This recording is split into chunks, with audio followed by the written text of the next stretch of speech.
Thank you for staying with us, and welcome to the third part of our series, Introducing Buddhism. Now we will try and examine some of the more deeper doctrinal aspects that Buddhists like to ask. Venerable sirs, during the time of the Buddha, there were in existence a number of religions. Why is it that the Buddha wants to introduce another religion? Thank you very much. Yes.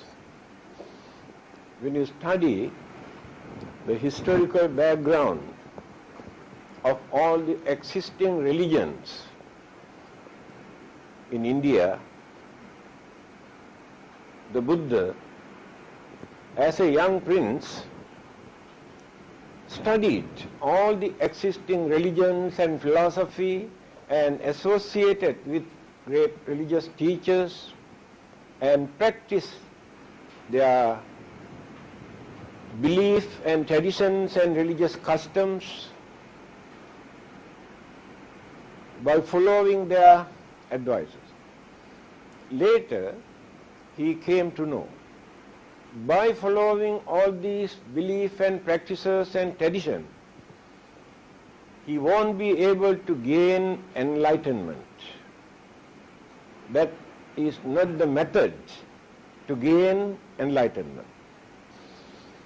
He knew that many people depend only on God for everything, worshipping, praying, and sacrificing animals and so many other things in the name of God to please, to get the blessing. The Buddha knew that is not the correct method to gain either enlightenment or salvation.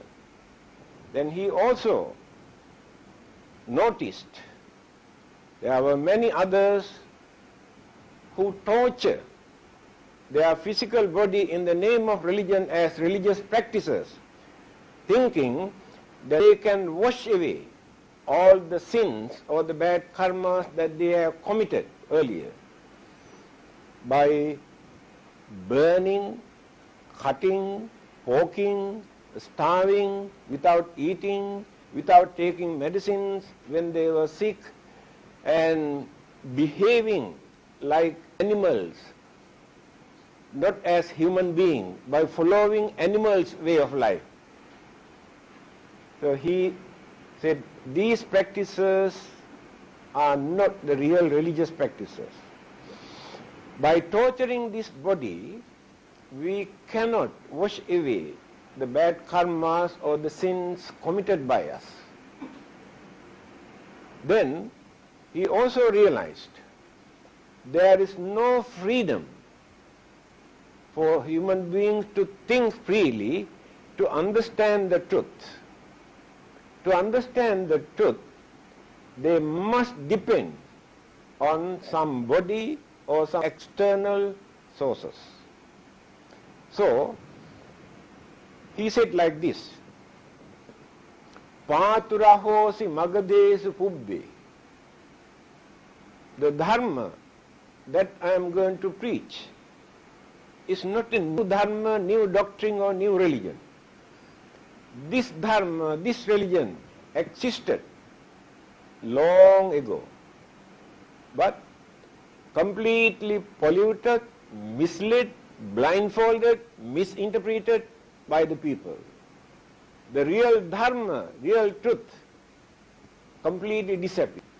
Therefore, in the name of religion, many people are practicing all sort of things where I cannot find any religious value. That is why he wanted to introduce the dharma, not a religion, noble way of life for human beings to lead a respectable life by maintaining human dignity and cultivating their way of life, developing their understanding, purifying their mind. All the existing religions depend on faith and belief.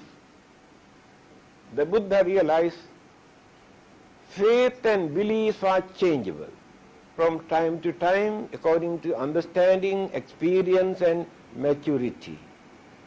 Therefore, important thing is not the faith or the belief, but purity of the mind. When the purity appeared in the mind, there is nothing to believe.